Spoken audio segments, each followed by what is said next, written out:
All right, hello everyone. This is another episode of the Star Wars Mark of Balance podcast, and this is a really exciting episode because I'm getting into something that I've wanted to do for a while, which is conduct interviews inspired off telling your Star Wars story. Fans, or in this case, family, which is important for Star Wars. So today is a very fitting first guest, someone that has been very supportive of this podcast from the beginning. It is someone I've been geeking out with for Star Wars and many other things for as long as I know her, because it's been my whole life. And so here I have my sister, Jennifer Iacobino, who is also a contributor to the Geeky Waffle, which is a blog post for women's fandom in anime, Star Wars, across all mediums.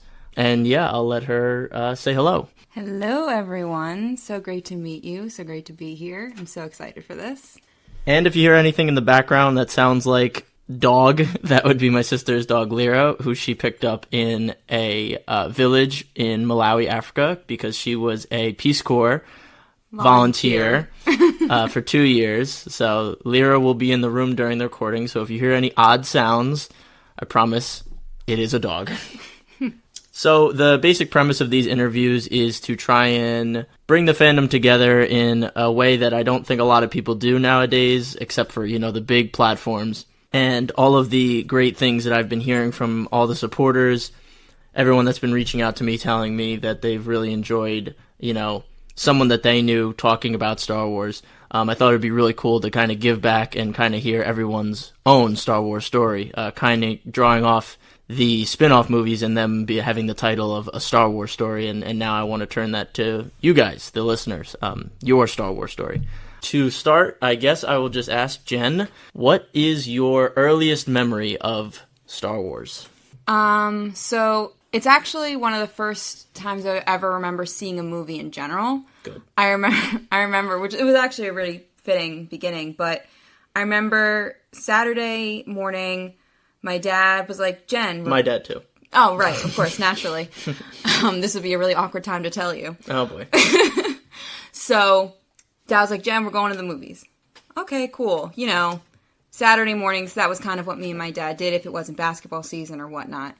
And I remember walking up, and this is back in the day where they used to have the sign out front of the movie theater, like the old Lowe's movie theater with the individual letters. Mm-hmm. And I remember reading The Phantom Menace and not knowing what the hell that meant. Mm. And my dad sat me down, and I just remember sitting there, and he's like, all right, this is a Star Wars movie, okay? So, just enjoy it. I'm like, okay. I'm probably, what is this?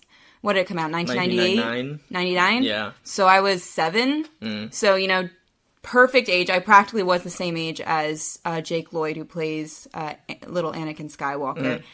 And I know Phantom Menace gets so much hate from the fandom, either, from the OG people or even, nowadays, pretty much up until Dave Filoni stood up. Mm. But I always had a really special place in my heart for the Phantom Menace. I know it has problems. For some reason, people don't like Jar Jar. I personally love his little... I don't think he did anything that was so detrimental to... That's what I'm saying. I was like, oh, he's so annoying. I'm like, he's comic relief. And it just... I love the way he talks.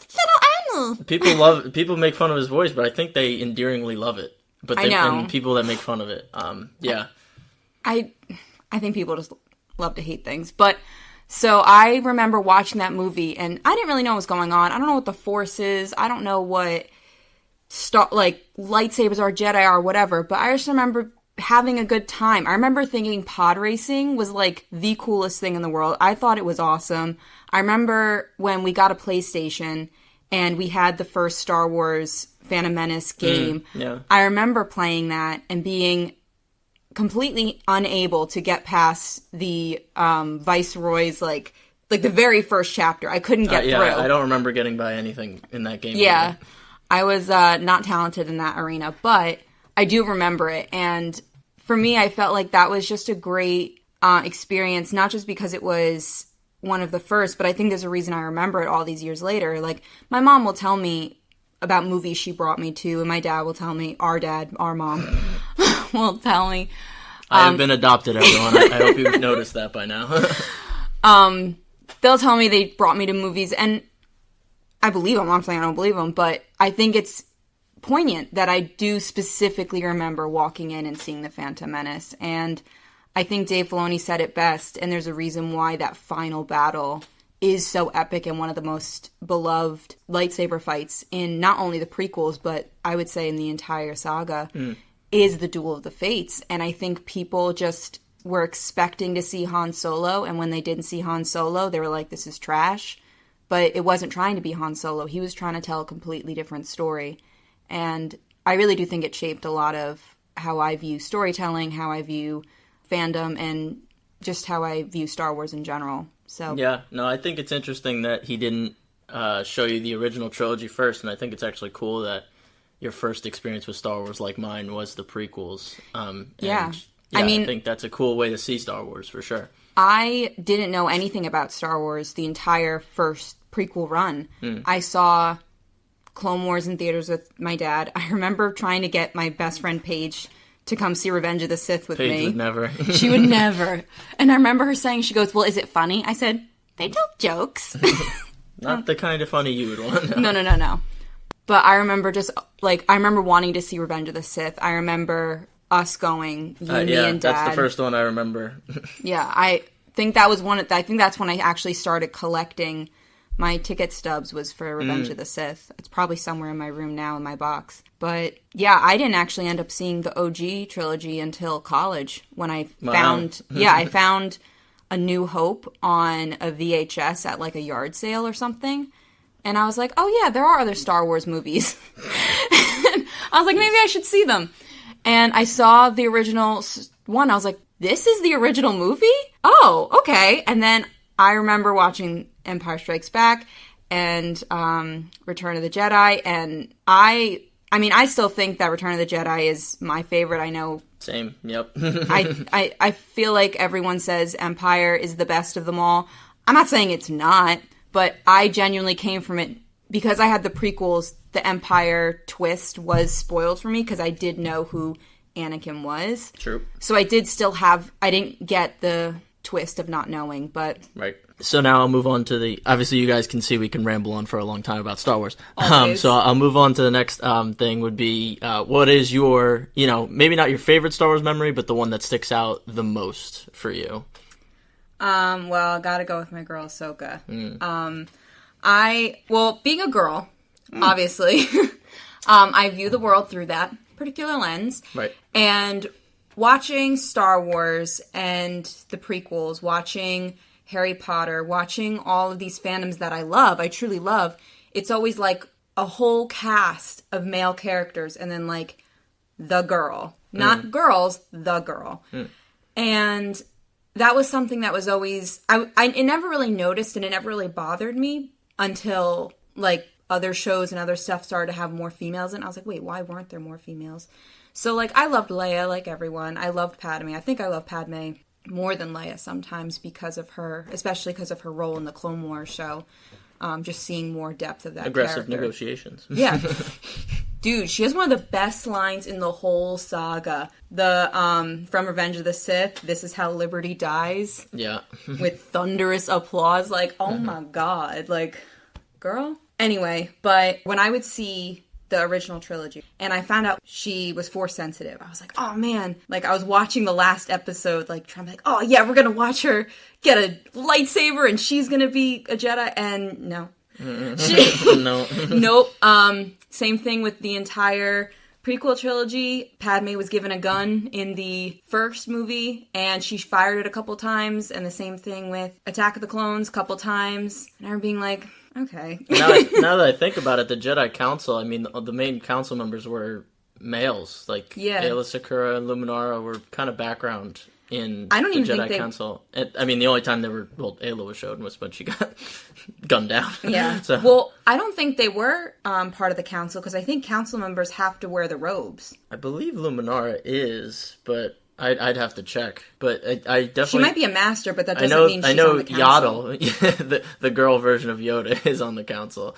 Yaddle. But yeah, no, I definitely see that for sure. And when I saw Attack of the Clones, and I saw female Jedi in the arena on Geonosis, I was like, oh, cool. And I remember being obsessed with Shakti. I thought she was such a cool-looking character. Yeah. When they did the animated Clone Wars show before Revenge of the Sith came out, she had a whole arc in it. Yeah. And I remember thinking, that is just such a cool thing to watch. And then the animated Clone Wars show that we all know and love came out, and Ahsoka came down the stairs, and I realized that this young Padawan was going to be in the show the whole time, and I was going to see a girl hold a lightsaber, and I was going to see her be in battle and be treated like a Jedi, not a girl. And, like, that's something that stuck with me forever, and that was one of the reasons I didn't really understand why people didn't like her.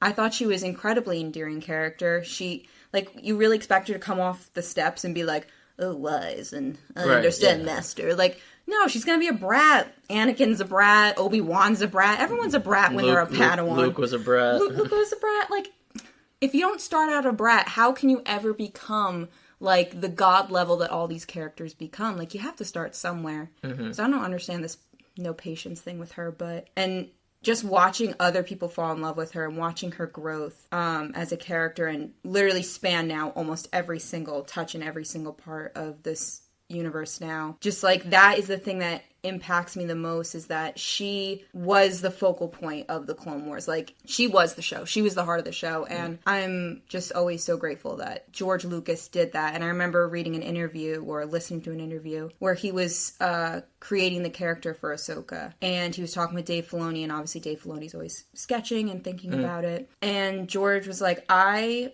have daughters, and I want to create a character that my daughters can look up to. And that's the birth, the Ahsoka character. I mean, obviously Dave put in a lot, Dave, like he's my bud. Dave Filoni put in a lot. I do the same thing. Put in a lot of work to make her what she is, and obviously making her Togruta, the alien race. Head with tails. Head tails, everything. That was obviously all character design, but the fact that she's one of the last things that George touched, she's the reason he put her in there, is the exact thing I wanted to see. So I really do felt like George made her for people like me. Right. So watching her walk down the stairs is almost like George saying, come on in. Right. Well, she was this generation's version of Luke. Like, you 100%. learn the whole galaxy through her eyes, and especially more with her, because you saw her grow up much more than Luke did, because he had a bunch of different time jumps between movies and different skill levels, but you really saw every step of her journey. And then Dave Filoni even said that he wants to... like, George made a lot of parallels with Ahsoka to Luke, which I think is really cool, but Dave Filoni wanted to make a lot of parallels, especially when he introduced her in Rebels, between her and Gandalf, which is why she kind of comes out at the end of, spoiler alert, end of Rebels, looking the way she does.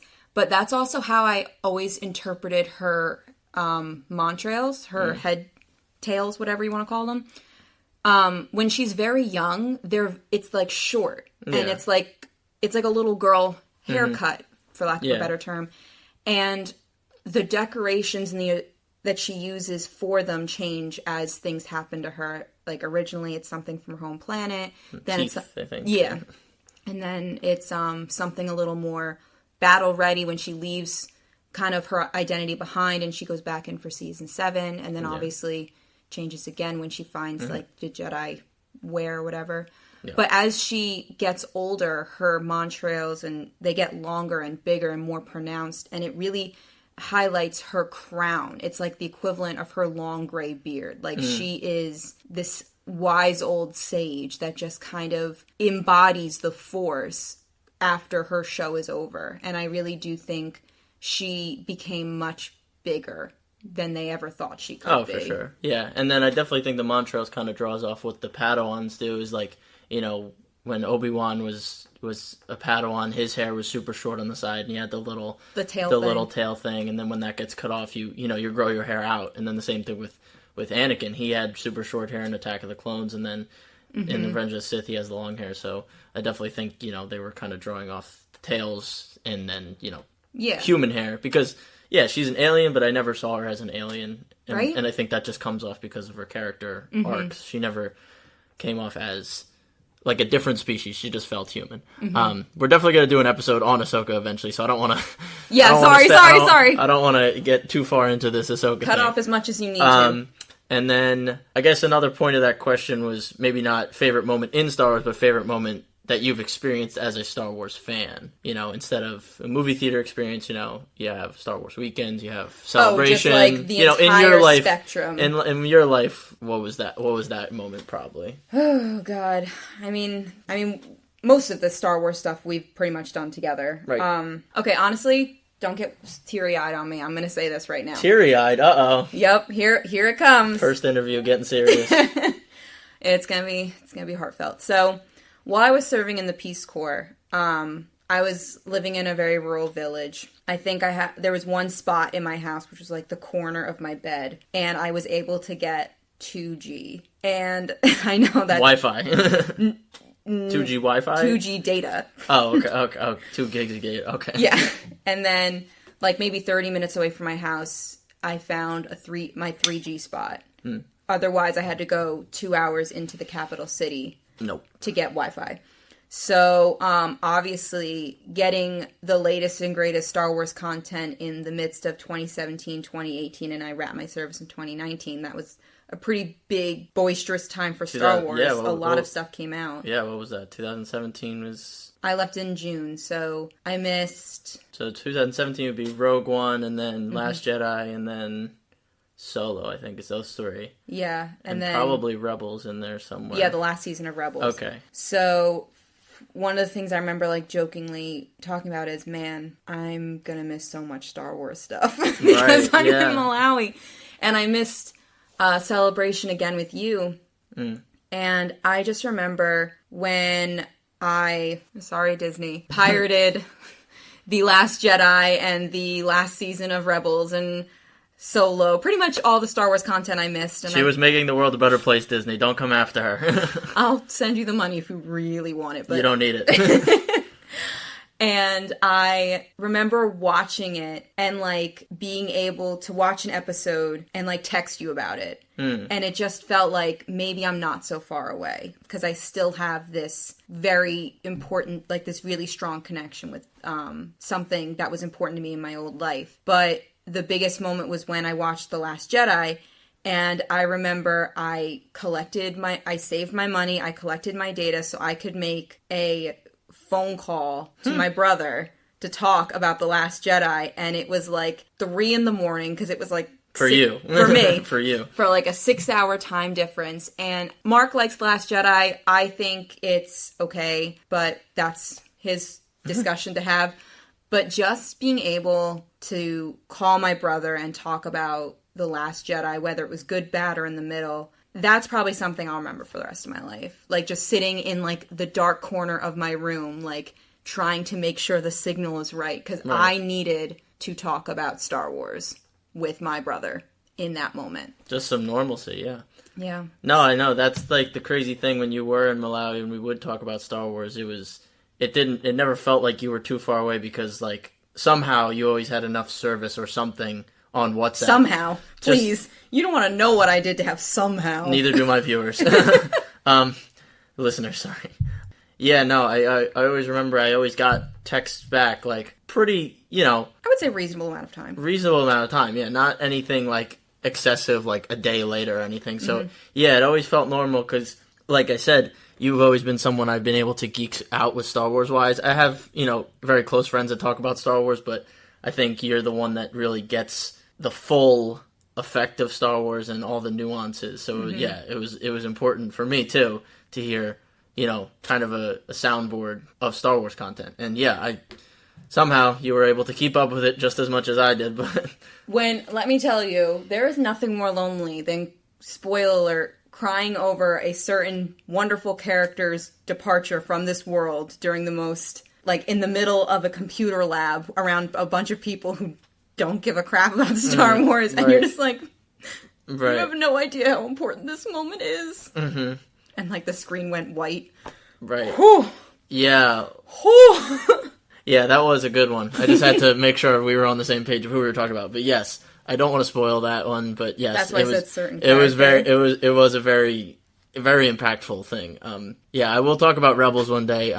It's hard to recommend Rebels to people because I know it does have a lot of fillers, and I know the first season is very kid-oriented. But there is a turning point in Rebels. There is a shot at the end with Kanan, and I'm like, oh, I remember, like, my head craning, because I kind of got, like, in the very beginning, I was like, this is so, like, kitschy and dumb. Yeah, it is. But I think it's when he's facing off against an Inquisitor. Yeah. And there's just, like, a cinematic, like, a real cinematic shot, not just, like, point.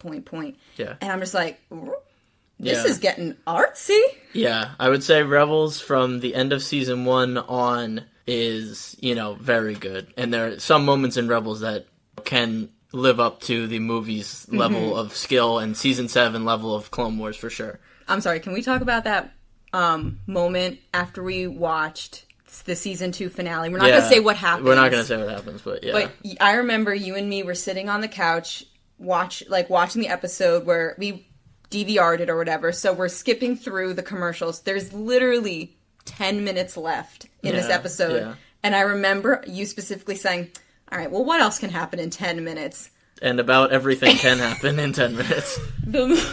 Well, after we saw that, our jaws were at the floor. We were like, we were speechless. It was a good episode. The end of season 2 was very good, but like the last 10 minutes were like nothing like Rebels had ever even touched on any plane, and something that I don't think any of the Disney movies has touched on any plane. Like the end of Rebels season 2 is something that is gonna be like Luke facing Vader in Empire Strikes Back in 15 years. It's crazy stuff. Emotionally charged moments in the Star Wars IP. And musical-wise. I mean, the score in that scene is just as good as anything you'll hear anywhere else in Star Wars. But yeah, that's enough of that fangirling and fanboying. Now, I guess since we've talked about the highs of Star Wars, I guess we can talk about the lows now. So Jen, we'll go with your least favorite movie, and then we'll go with your least favorite moment. Well, I think my least favorite movie is not going to be a shock to any Star Wars fan, Probably and it's not. Solo.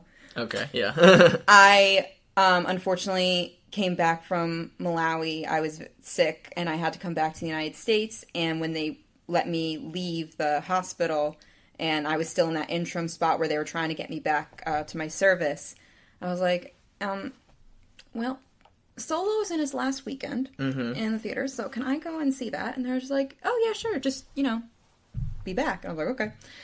And I went to go see it, and I remember being like, what is this? What is this? Like, Donald Glover, I'm not, I don't blame the actors, because at the end of the day, their job is to do what they can with the script, but it was very obvious from the opening shot. I was like, this looked like Ready Player One, not Star Wars. The lore was off. It was just so dipped in, the nostalgia bank that you're like, do you have any, original content to bring forth? And then at the end, when you find out the whole premise is based off of one line. Right. How he did the Kessel Run in under 12 parsecs. And you're like... That's the whole... That was a story so necessary. You needed to tell. Yeah, when I think of Solo, I think, the first red flag, which I've talked about in other videos about how I like my Star Wars actors. I like them blackballed, and I don't like them to be known. So when I saw the cast for Solo, Donald Glover, Woody Harrelson, Anthony Bennett, what's his name? Oh, I don't know. The guy that plays Vision. Oh, Paul Bettany. Obviously Emilia Clarke. Once I saw all these big names starting to pop up, I was like, I think the script might not be good, so we gotta fill in some good actors. So that was my first. That was my first thing I was scared about. The thing I did like about it is they had the Lego Movie directors, which I was really excited about. But then obviously they got axed, and then we all love Ron Howard, probably one of the sweetest directors in Hollywood. But whenever you have a director change like that late into it, and just the whole premise of Solo being a backstory to Han Solo, who I don't think needs a backstory. Part of he's a pirate swindler. The gem of him is that there is no definitive backstory. It's like the Joker. The mystery of their backstory is what makes him cool. Yeah. Exactly. I know. And then how he got the name Solo and Oh, how... I'm on my own. So I'll put down Solo. It's like, okay. That sounds like a third grader like wrote a parody. that line. It's like a parody. I would say most people would have Solo probably at the bottom. Not that it's not a fun movie. Yeah. Not that it's not well acted. Not that it isn't interesting in some points. It's just the fact of the necessity of it and the execution of it as a Star Wars movie. And the way it ends. I mean, the ending of it doesn't exactly put Han Solo on the path that he would show up in A New Hope. Yeah, 100%. I think it kind of breaks that. But there are some people out there that want a Solo too. I see the hashtags a couple times. I'm sorry for those people. I don't want that to happen. No. But well, that's a movie. We might see it. I don't know. That's a movie that definitely, if it were going to find a home, if they wanted to do that, that should have been in a Disney Plus That should be a show, yeah. Yeah, and I think, unfortunately, when they came up with that concept, Disney Plus, they didn't know what Disney Plus was going to be yet. Not yet. And I think if it had just been put on the back burner a few more years, it would have had a better chance on Disney Plus, and it would have possibly been a better piece of art. But yeah, would have been a little more well received. But they were just fitting a square into a circle with that one. They were doing something. Yeah. And my least favorite moment. This is probably much harder to answer right now. I mean, Star Wars is such a source of joy for me, so it's hard to think about something that a moment where that I don't like. But I mean, I guess in general, like the whole reason you started this podcast is the negativity that comes around it, and especially the stuff that's bubbled up with the sequel trilogy. I mean, I don't agree with everything they did either. I don't like a majority of what they did either. But yeah, the Star Wars fandom hate is just very toxic, very vile, and you can not like something without insulting someone else for liking it. Right. Yeah. And I just don't really understand why that disconnect comes because, I mean, no offense, Star Wars people are not the coolest kids on the block. Okay? No. So the fact that we're going to bully each other within our own fandom, that's a bit sad. Like, this should be a safe space. Safe place. This is the safe This should be a safe space. Yeah. But, yeah, people just want to poo-poo it, and it goes from all of the crap. Yeah, answered like a politician, just walks right around the question. But that's good. No, I like that answer. As I've said, Jen is a writer, so I think it would be remiss if I didn't bring up the literary part of Star Wars. I've read a couple of the books. I wouldn't say I'm a bookworm at all, but as I've said, if I'm going to read a book, it's going to be a Star Wars book mostly. I think Jen's read a couple, so I guess what would your favorite book or story be from the ones that you have read?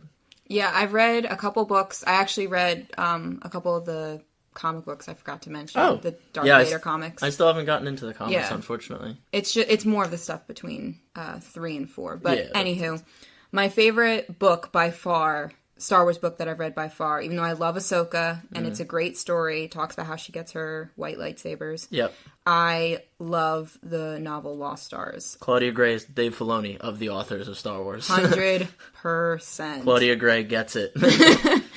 And for those who haven't read it, it's basically the story about two characters on a remote Imperial planet. Yeah, occupied. One's rich, one's poor. They both are friends, and they want to escape their situations, and they want to be pilots. Mm.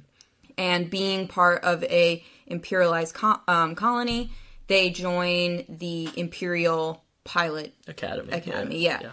And it follows their story together throughout the original saga. I didn't realize that going into the book. I thought it was... because you get to a point where you're like, oh, I know where this is in the movies. Mm. And the book does a really good job of, hinting what's going on elsewhere in the galaxy with, the knowledge that the reader knows what's going on in the galaxy. Mm. But it definitely maintains its own story. Yeah. And Claudia Gray, she tries to maintain that integrity of saying, this is a Star Wars story, because it is in the Star Wars universe, but... it doesn't have anything to do with Jedi. Hello, Lyra. You coming in to hear about the Star Wars? Don't like that. She tries very hard to distinguish that even though this is a Star Wars story and this exists in the galaxy far, far away, this is these characters' story within this universe and how this universe affects them. And you have one character, naturally, who is a part of the Imperial, and she's a very loyal member of the Imperial Army or Galactic Navy, Army. I think they call space. Navy, yeah. but...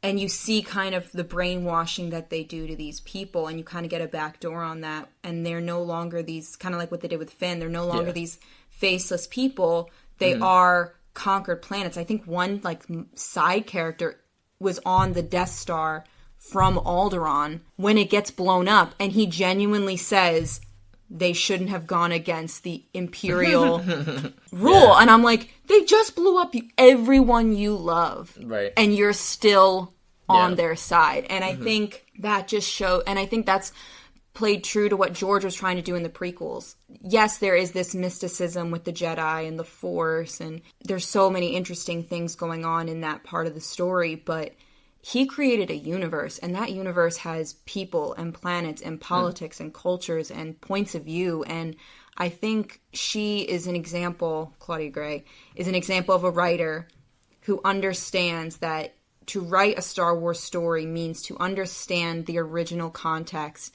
but have the freedom to tell your own story and your own characters within this world. The most famous thing Dave Filoni has ever said when it comes to writing Star Wars is any story can be a Star Wars story. That's what I was going to say, oh, sorry. Do you want to say it? No, I was thinking the same thing. Yeah, anything can be a Star Wars story, so this is a love Romeo-Juliet story. Yeah, this is Romeo and Juliet. One's Imperial, one's Rebel, and that's pretty much the premise of it.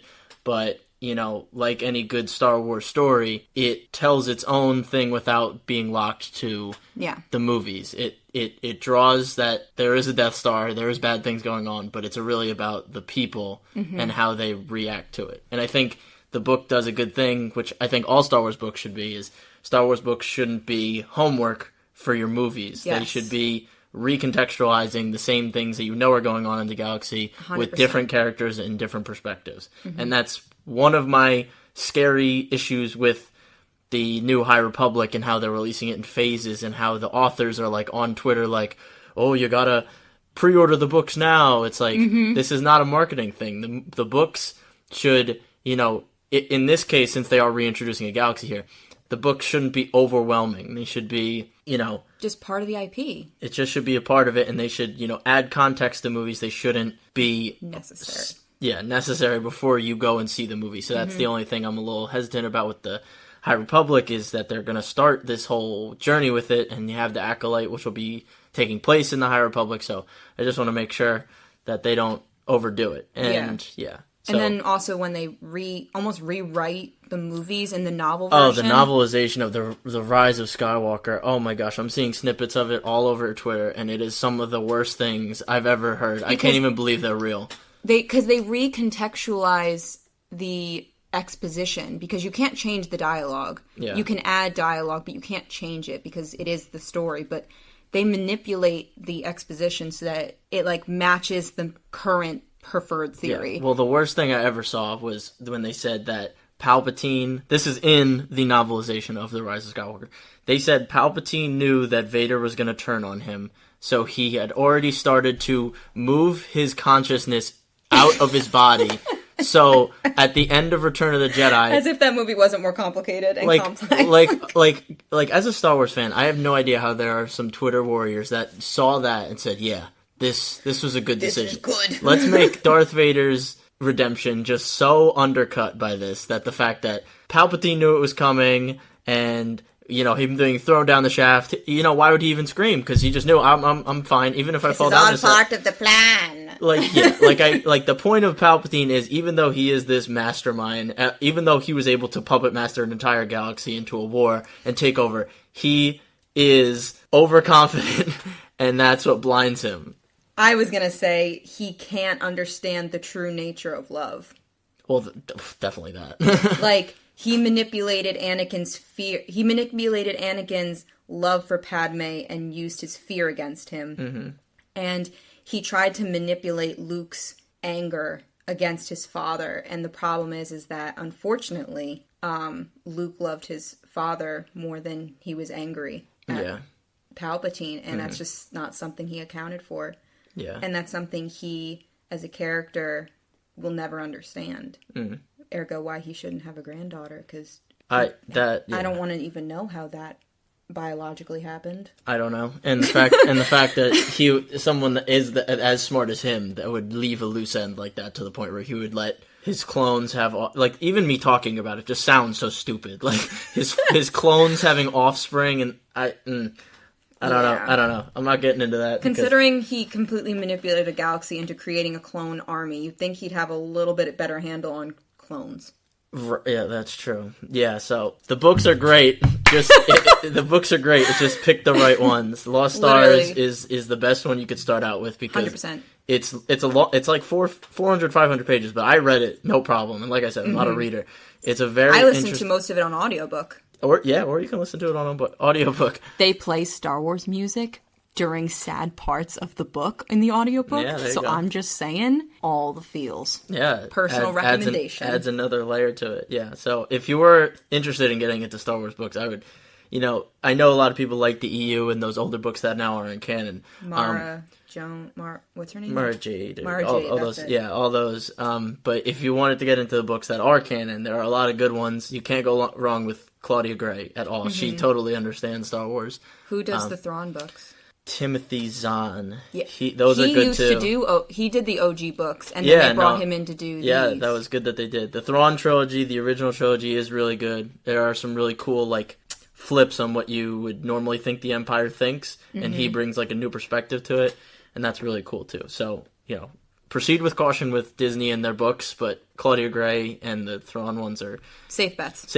And then I think her name's Katie Lucas. I think it's George's daughter. She wrote a book too, and The Dark Disciple. That's a really good book. I didn't know that. Yeah, that was a really good book too. That was about Asajj Ventress and Quinlan Vos. That one's really good. I know. I'm a feminist when it comes to my Star Wars books. If it is a female character of Star Wars, I'll be like, I'll give it a read. Yeah. So, like, I want to read all of the Leia books. Like, I think there's another one other than Bloodlines. I want to read. No, Padme came out with a book. Padme, it's The Queen's Shadow, which is about her decoy. Yeah, and then that's cool. Padme has Yeah. Padme has one Padme. too. So I want to read that too. Yeah. So all those are good. And with that, I have shattered my record for longest episode. Woo! But I think this was all good stuff. I really hope you guys enjoyed the conversation. Now you guys have a sense of what a fraction of our conversations are like. You're just getting a small window into our reality. There you go. Taste. But yeah, I hope you guys look forward to more of these. I had a really good time. I hope Jen had a good time talking about Star Wars, obviously. Always. And then definitely keep a lookout. I'm going to try and do these more right now because of grad school starting back up. These are much easier to put together. Obviously, not as much of a script to write, so it's much more free-flowing and natural. And it's a little bit easier on me, and I think the conversations will be, really interesting for you guys to be a part of. For all of you listening, you might be here too in a couple of weeks. So definitely reach out to me if you want to be interviewed. I'll probably reach out to you guys because I think you know who you are. But yeah, this is just my way of bringing the community together a little. Talk Star Wars, obviously. Make this a little less one-sided and just me talking at you. Get your perspectives into it, and I think this will be really fun. So, Jen, if you'd like to say anything else before we sign off. Thank you so much for having me. Always happy to be a part of the podcast. Always happy to support you, Mark. That's me.